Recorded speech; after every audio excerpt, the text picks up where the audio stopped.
नमो आयर्याणं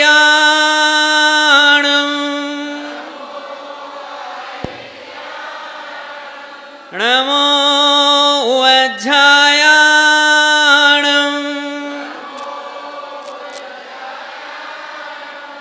नमो लोये सव्वे साहूणं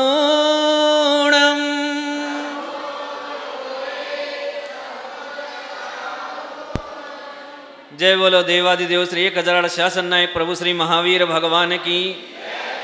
परम पूज्य प्रथमाचार्य चारित चक्रवर्ती आचार्य श्री शांति सागर जी महामुनिराज की।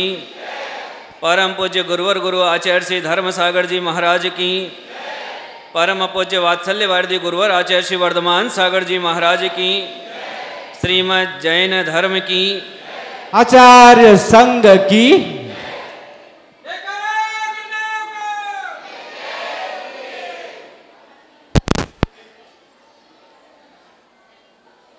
आज मैं गुरुदेव की कृपा से चारित्र चक्रवर्ती का जीवन चरित्र पढ़ रहा था।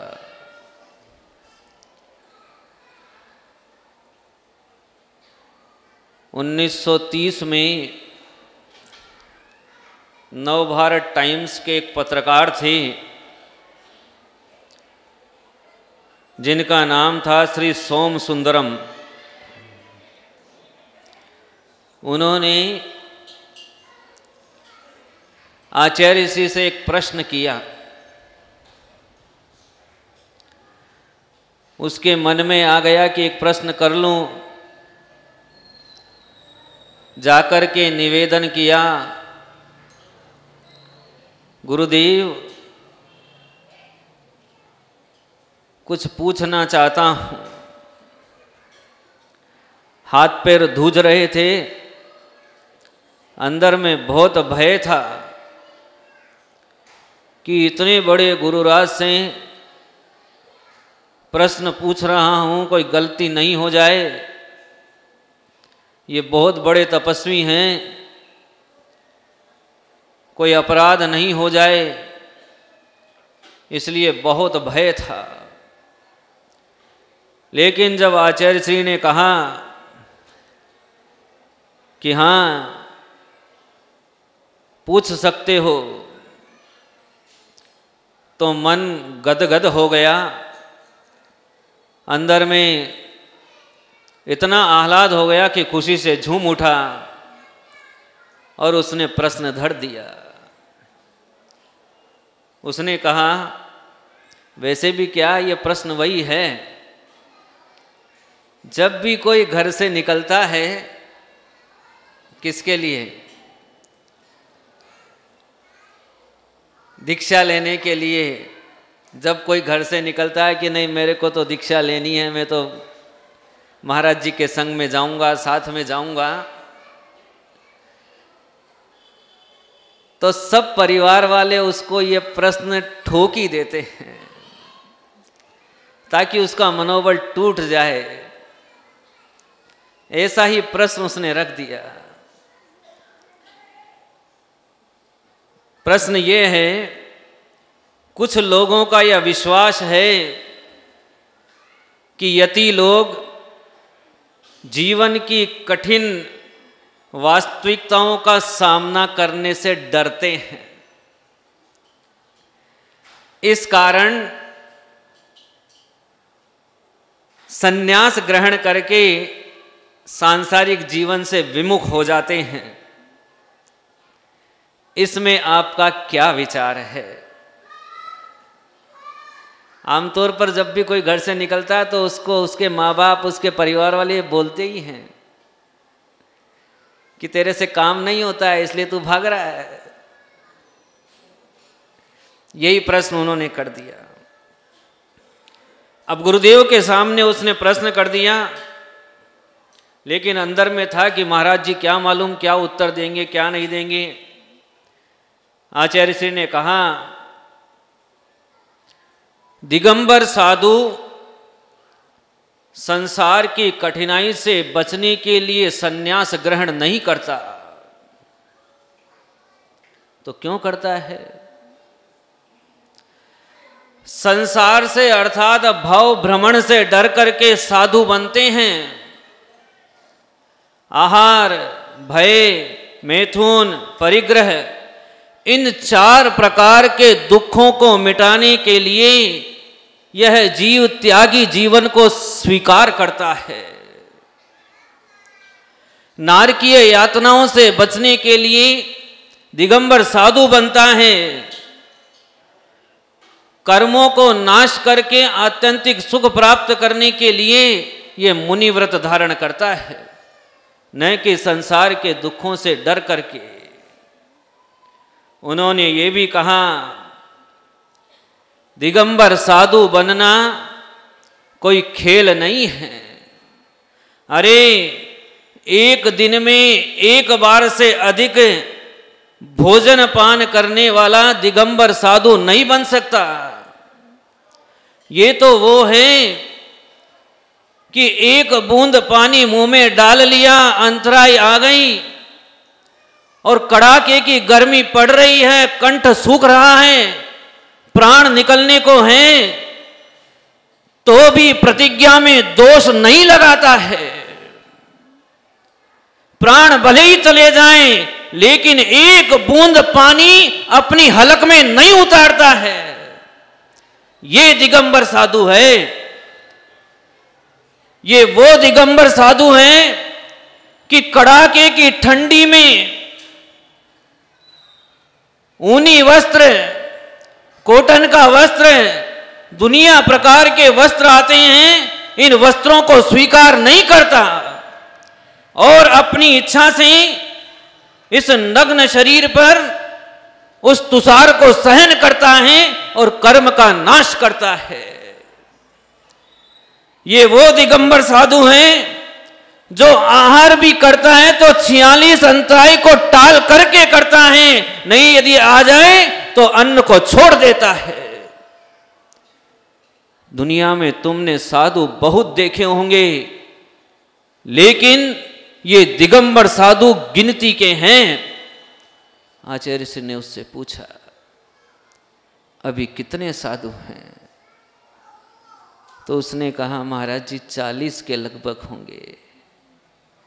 40 ही क्यों हैं? 400 क्यों नहीं हैं? 40 इसलिए हैं कि ये मुनिव्रत तलवार की धार पर चलने के समान हैं। तुम कहते हो कि जीवन की कठिन यातनाओं से डर करके ये दिगंबर दीक्षा धारण कर लेता है, जीवन से मुख मोड़ लेता है।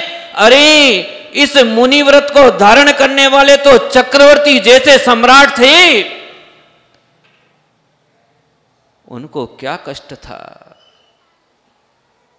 उनको क्या पीड़ा थी, उनके सुख में क्या कमी थी कि उन्होंने सर्वस्व त्याग करके, अपने सारे भोग छोड़ करके इस मुनि व्रत को धारण कर लिया है।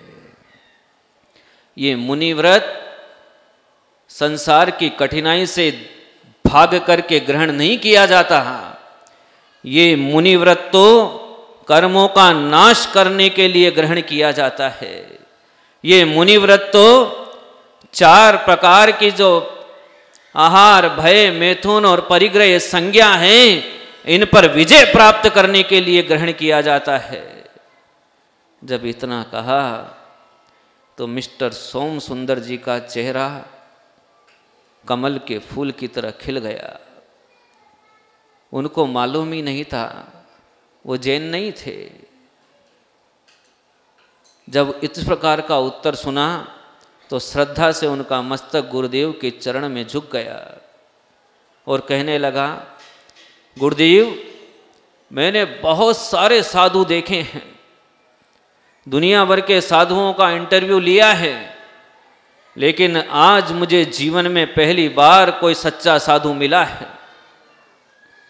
मैं आपको प्रणाम करता हूँ और आज के बाद कभी दिगंबर साधुओं के विषय में कोई ऐसी बात भी आएगी जो गलत हो तो उसे इस अखबार में नहीं छापूंगा। मैं आपके ये वचन सुनकर के गदगद हो गया हूँ कि वास्तव में भगवान महावीर का धर्म सच्चा धर्म है।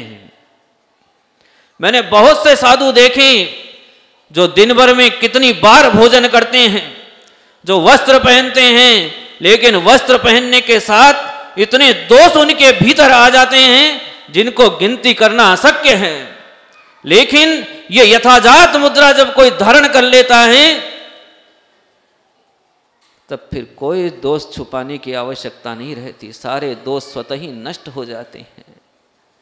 और वो सोम सुंदर जी जब चाहे तब अब गुरुदेव के ऐसे भक्त बन गए कि जब उनका मन होता हर 20 दिन में 25 दिन में यहाँ से दिल्ली से लेकर और समडोली तक वो कुंथलगिरी तक बराबर आते जाते रहे। और उन्होंने गुरुदेव से कई सारे प्रश्न किए। ये तो मैंने एक प्रश्न आपके सामने रखा है, कई सारे ऐसे गूढ़ गूढ़ प्रश्न किए जिनका उत्तर आचार्य जी ने सहज रूप से दे दिया और वो उन्होंने अपनी कलम से सहज कर रखे। और उस समय जो दैनिक भास्कर छपता था उसमें उन्होंने उसको छापा। ऐसे थे हमारे आचार्य शांति सागर जी महाराज। मैंने कल कहा था कि आचार्य शांति सागर जी महाराज जी के भक्तों के नाम कल मैं आपको बताऊंगा, तो मैं कुछ नाम आपको बताता हूं कि आचार्य शांति सागर जी महाराज जी के भक्तों में सबसे प्रमुख लोग कौन थे। मैं सारे तो नहीं बता सकता क्योंकि मुझे इतने याद नहीं है, लेकिन कुछ एक आपकी आंख खोलने के लिए मैं आपको बताता हूं कि जब आचार्य श्री रीवा से विहार करते हुए सोनागिर जी में 5 दीक्षाएं दी और उसके बाद आगरा मथुरा होते हुए कोसी पहुंचे, तो कोसी पहुंचने पर वहां पर भारतवर्षीय दिगंबर जैन महासभा का एक बड़ा अधिवेशन हुआ। उस अधिवेशन में बहुत सारे श्रेष्ठी लोग और बहुत सारे विद्वान लोग आए थे। 17 नवंबर 1930 को यह अधिवेशन था। उस दिन पंडित धन्नालाल जी कांसलीवाल जो बहुत बड़े विद्वान माने जाते थे, उस समय के विद्वानों में ये सिरमौर थे। एक शब्द लेकर बोलना है तो घंटों बोल सकते थे। एक विषय पर एक बार इन्होंने 2 दिन व्याख्यान किया था तो भी वो विषय पूरा नहीं हो पाया। 2 दिन का मतलब 24 घंटे व्याख्यान किया तो भी वो विषय पूर्ण नहीं हो पाया था। ऐसे पंडित धन्नालाल जी आचार्य जी से इतने प्रभावित हुए कि उन्होंने कोसी में आचार्य के चरणों में मस्तक रख करके 7वीं प्रतिमा के व्रत ग्रहण कर लिए। ऐसे ही एक पंडित गोरीलाल जी सिद्धांत शास्त्री थे जिनको सिद्धांत का बहुत बड़ा ज्ञान था। इन्होंने कई शास्त्रों की टीकाएं अपने ज्ञान से की हैं। इन्होंने भी उसी समय आचार्य जी के श्री चरण में 7वीं प्रतिमा के व्रत ग्रहण किए। इसके अतिरिक्त पंडित खूबचंद जी शास्त्री, जिनका नाम आपने सुना होगा, ये पंडित खूबचंद जी शास्त्री ने आचार्य जी के चरणों में मस्तक रख कर के प्रतिज्ञा की कि हे भगवान, अब तक तो मैं व्रतों से डरता था, लेकिन आपकी दृढ़ता को देख कर के आज मेरा भी भाव हुआ है कि आप जो शांति का पथ बता रहे हैं इस पथ पर मैं चलूं। इसलिए उन्होंने 3री प्रतिमा के व्रत ग्रहण कर लिए। और पंडित मक्खनलाल जी शास्त्री जो पहले कहते थे कि आचार्य श्री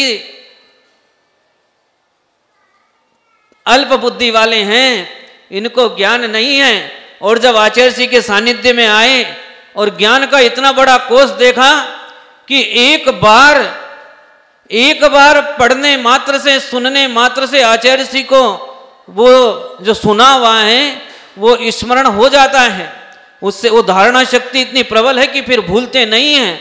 वो जब उन्होंने देखा, और एक बार एक गाथा थी, उस गाथा के लिए प्रश्न उठ गया कि ये गाथा कौन से शास्त्र में है।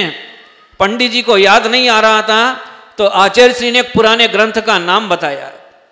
उस ग्रंथ का नाम बताते ही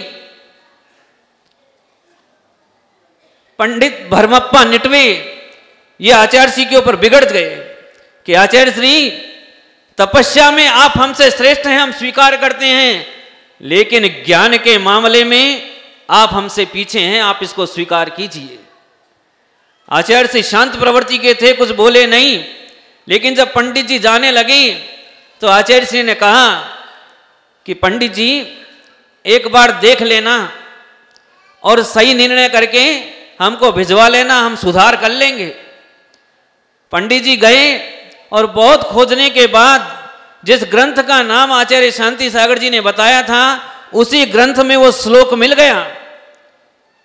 पंडित जी वहां पढ़ करके दंग रह गए और उनका श्रद्धा से मस्तक झुक गया और तत्काल आचार्य जी के चरणों में आकर के बोले कि हे गुरुदेव, बहुत बड़ी गलती हो गई, बहुत बड़ा पाप हो गया कि आप जैसे योगी के लिए मैंने ऐसे शब्द बोल दिए।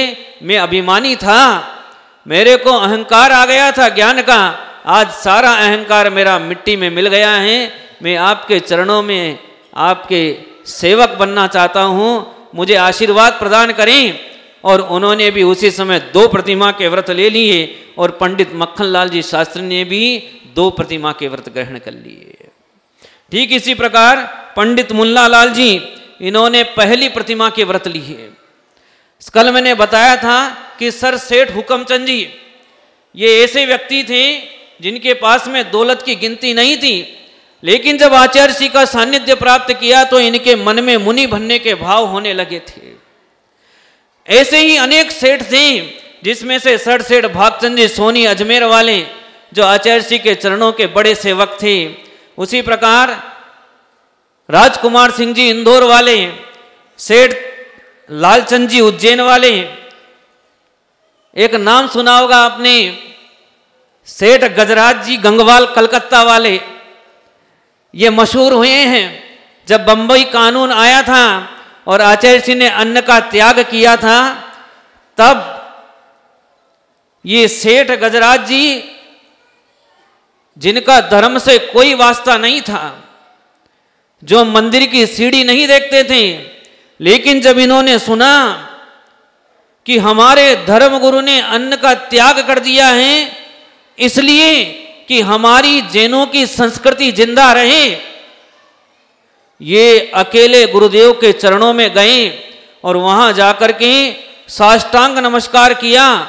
जिसने कभी तीर्थंकर की प्रतिमा को नमस्कार नहीं किया वो इन गुरु के चरणों में जाकर के गिर गए और वहां बोले, गुरुदेव मैं आपके शरणों में तन मन और धन से समर्पित हूं, इस केस में जितना पैसा खर्च होगा वो मैं खर्च करूंगा। मैं आपकी इस भक्ति पर अपना सब कुछ न्योछावर करता हूं, आप घबराएं नहीं, आपकी साधना हमारे लिए अमिट है और मैं आपकी इस प्रतिज्ञा को पूरा करने में अपनी जी जान लगा दूंगा। और ये सेठ गजराज जी थे जिन्होंने दिल्ली से बंबई एक कर दिया था, जिनके बल पर हम लोग बंबई का केस जीत करके इस जैन धर्म को स्वतंत्र धर्म घोषित करवाया था। इसमें मुख्य योगदान यदि किसी का था तो सेठ गजराज जी का था।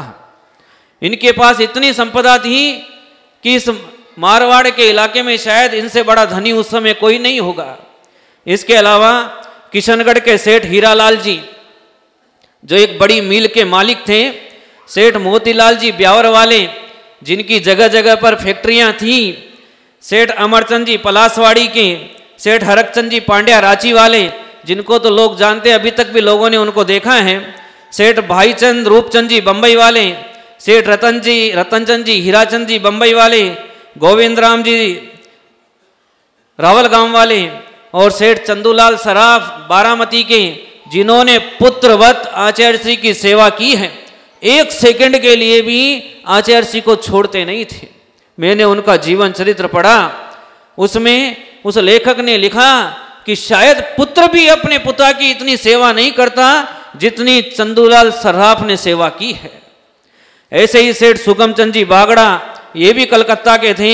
बाबू मदनलाल जी काला, आप जानते होंगे, शशि आंटी और आप बैठे हैं, आपने नाम सुना होगा, मैंने इनको देखा नहीं है, लेकिन इस जीवन चरित्र में कई सारे नाम आए हैं, सैकड़ों नाम, उसमें से मैंने कुछ सूच किए हैं। चौधरी सुमेर मसल जी अजमेर वाले, लाला भगवादास जी पाटनी दिल्ली वाले, लाला माहिर प्रसाद जी ठेकेदार दिल्ली वाले, और उस दिन मैंने नाम गिनाए थे दिल्ली वालों के।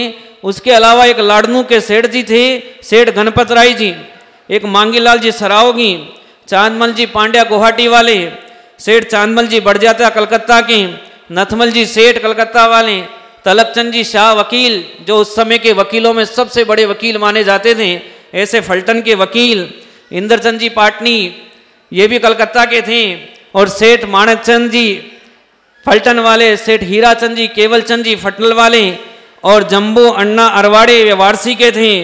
इसी प्रकार सेठ गोपीचंद जी ठोलिया जोहरी वाले, जिनकी ठोलिया की धर्मशाला है, महावीर जी में जब आचार्य सिंह वहाँ रुके थे तो उन्होंने उस समय का चित्र बनवा करके अपनी धर्मशाला में महावीर जी में चिपकाया हुआ है। आज भी आप जाके देख सकते हैं कि वो चित्र उनके ऑफिस में दीवार में लगा है। इसी प्रकार बारामती के सेठ रामचंद मूलकचंद और लालगढ़ के सेठ घनश्याम दास बांकलीवाल और सेठ जयचंद जी बांकलीवाल, सेठ जयचंद जी बगड़ा कलकत्ता के, इसके अलावा और बहुत से ऐसे लोग हैं जिन्होंने आचार्य सिंह के चरणों में रह करके इस धर्म की बहुत बड़ी सेवा की है, और आचार्य सिंह की सेवा करके उन्होंने साथी से पुण्य का अर्जन किया है। अभी मैंने बताया था कि चक्रवर्ती लोग इस धर्म में दीक्षा लेकर के अपनी आत्मा का कल्याण करते हैं, वो जीवन से भागते नहीं हैं। अपने संग में चिंतन सागर जी महाराज जी को आप सब जानते होंगे, ये हीरे के बड़े व्यापारी थे, बंबई में इनका बड़ा व्यापार है। उस व्यापार को छोड़ करके, अरबों की संपदा को छोड़ करके, और ये कर्म नाश करने के लिए इस मुनि दीक्षा को लेकर के यहां तप कर रहे हैं। ये जीवन से भागकर नहीं आए, ये 8 कर्मों का नाश करके अपनी आत्मा को शाश्वत सुख प्राप्त हो जाए, उसके पुरुषार्थ करने के लिए ये सारा वैभव छोड़ करके और इस मुनि मुद्रा को धारण किए बैठे हैं, जो 3 लोक में वंदनीय हैं। ऐसे चारित्र चक्रवर्ती आचार्य शांति सागर जी महाराज जी थे, जिनको कि इस धरती का कण कण नमस्कार करता था। ऐसे आचार्य श्री के चरणों में हम सब वंदन करते हैं। बोलिए परम पूज्य गुरु और आचार्य श्री वर्धमान सागर जी महाराज की। आचार्य